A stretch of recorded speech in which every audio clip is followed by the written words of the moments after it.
मछलियों को लगता था कि जैसे वे तड़पती हैं बिना पानी के, तो पानी भी उनके लिए वैसे ही तड़पता होगा। क्या बात है। लेकिन जब खींचा गया जाल, तो पानी मछलियों को तड़पता छोड़कर जाल के छेदों से निकल भागा। पानी मछलियों का देश है, लेकिन मछलियां अपने देश के बारे में कुछ नहीं जानती। नहीं संगीत समझता है, बाद में सीखेगा भाषा, अभी वो अर्थ समझता है। समझता है सबकी मुस्कान, सभी की ले तुम्हारे वेद पुराण अभी वो व्यर्थ समझता है, अभी वो अर्थ समझता है।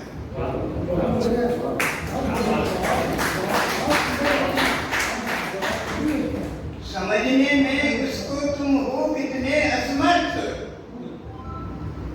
समझता है।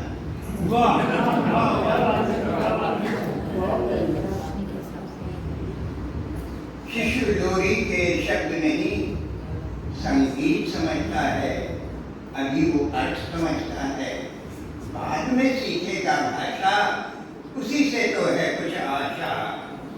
शिशु लोरी के शब्द नहीं संगीत समझता है। तो एक कविता का शीर्षक है इस बारिश में। जिसके पास चली गई मेरी जमीन, उसी के पास अब मेरी बारिश भी चली गई।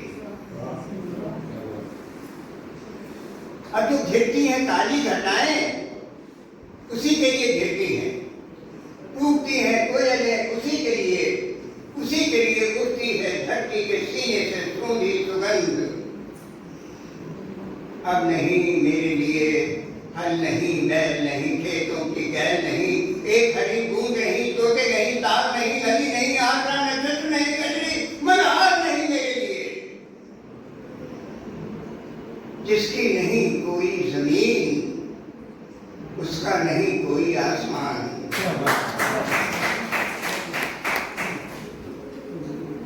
अगली फसल होते ही सब चुकता कर दूंगा। अब तो मेरी झूठी ये गुजारिश भी चली गई, उसी के पास अब मेरी बारिश भी चली गई। जिसके पास चली गई मेरी जमीन, जिसके पास चली गई मेरी जमीन, उसी के पास अब मेरी बारिश भी चली गई।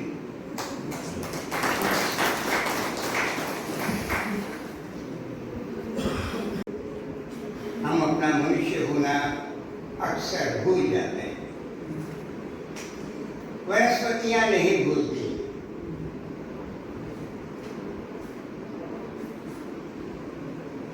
किसी एक वनस्पति का, यानी कि अमरूद की एक टहनी तोड़कर आम के पेड़ पर रोक दीजिए, ग्राफ्टिंग कर दीजिए। वो टहनी आम के तने से, उसकी जड़ों से सारा पोषण प्राप्त करेगी। लेकिन अगर कभी उसमें फल लगा तो अमरूद ही लगेगा। क्या बात है। वनस्पतियां अपना वनस्पति होना नहीं भूलती। मनुष्य अपना मनुष्य होना भूल जाते हैं।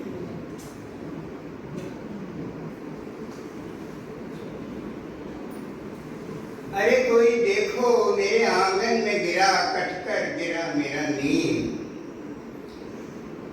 गिरा मेरी सखियों का झूलना, बेटे का पालना गिरा। उड़ी उसकी चिड़िया, देखो उड़े उनके गीत, देखो एक घोंसला गिरा। देखो वे आरा ले आए कुल्हाड़ी और रस्सा ले आए उसे बांधने।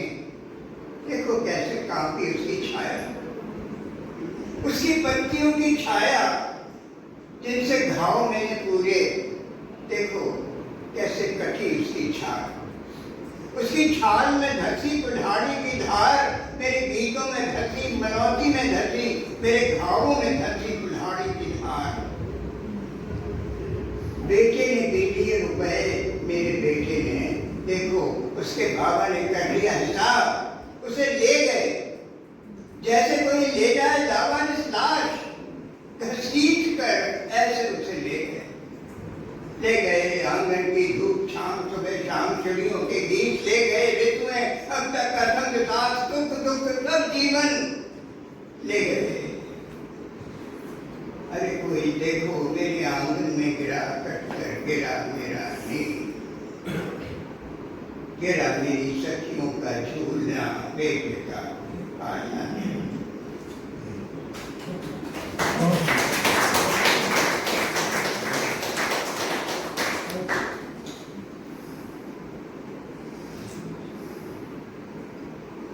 अंतिम समय जब कोई नहीं जाएगा साथ, तो एक वृक्ष जाएगा,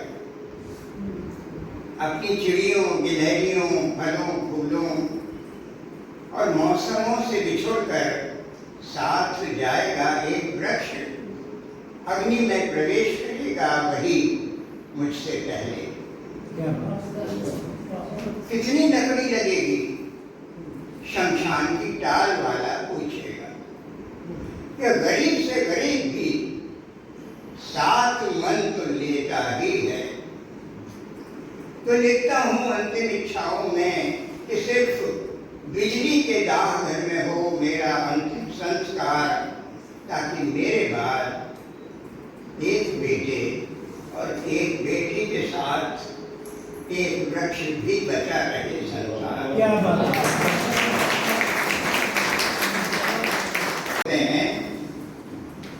मनुष्यों के गिरने के कोई नियम नहीं होते, लेकिन चीजें कुछ भी तय नहीं कर सकती अपने गिरने के बारे में, मनुष्य कर सकते हैं। बचपन से ऐसी नसीहतें मिलती रही कि गिरना हो तो घर में गिरना, बाहर मत गिरना। यानी चिट्ठी में गिरना तो लिफाफे में बचे रहना, यानी आंखों में गिरो तो चश्मे में बचे रहो, यानी शब्दों में बचे रहो, अर्थों में भले ही गिर जाओ। यही सोचकर गिरा भीतर कि औसत कद का मैं 5.5 फीट से ज्यादा क्या गिरूंगा, लेकिन कितनी ऊंचाई थी उस कद में कि गिरना मेरा खत्म ही नहीं हो रहा। चीजों के गिरने की असलियत का पर्दाफाश हुआ 17वीं शताब्दी के मध्य, जहां पीसा के टेढ़ी मीनार की आखिरी सीढ़ी चढ़ता है गैलीलियो और चिल्ला कर कहता है कि इटली के लोगों, अरस्तु का कथन है कि भारी चीजें तेजी से गिरती हैं और हल्की चीजें धीरे धीरे, लेकिन अभी तो आप अरस्तु के सिद्धांत को ही गिरता हुआ देखेंगे और गिरते हुए देखेंगे लोहे के भारी गोलों और चिड़ियों के हल्के पंखों और कागजों को एक साथ एक गति से गिरते हुए देखेंगे। लेकिन सावधान, हमें इन्हें हवा के हस्तक्षेप से मुक्त रखना होगा। और फिर ऐसा उसने कर दिखाया।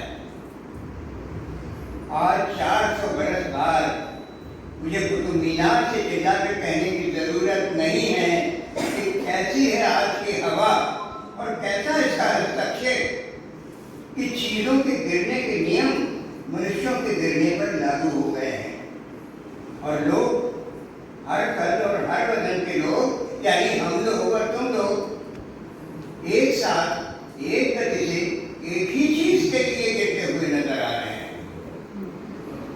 इसीलिए कहता हूं कि गौर से देखो अपने चारों तरफ चीजों का गिरना और गिरो। गिरो जैसे गिरती है बर्फ ऊंची चोटियों पर, जहां से फूटती है मीठे पानी की नदियां। गिरो प्यासे हलक में एक घूंट जल पीते हैं, रीते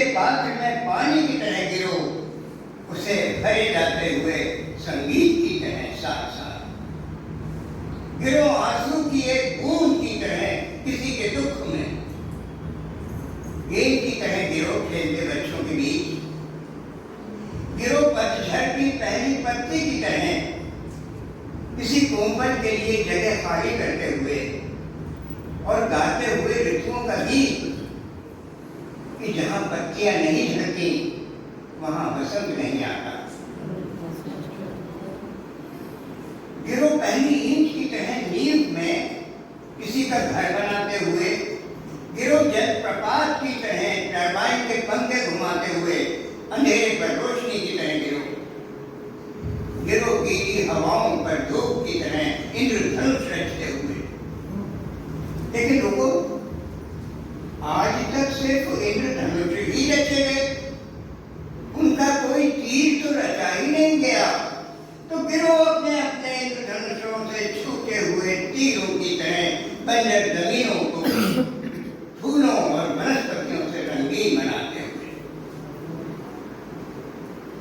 बारिश की तरह गिरो सूखी धरती पर, पके हुए फल की तरह धरती को अपने बीज सौंपते हुए गिरो। क्या बात। गिर गए बाल, दांत गिर गए, गिर गई नजर, और स्मृतियों के खोखल से अब गिरते चले जा रहे हैं नाम, तारीखें और चेहरे। और रक्तचाप देखा गिर रहा, तापमान गिर रहा है, गिर रही है खून में मिकदार होमोग्लोबिन की।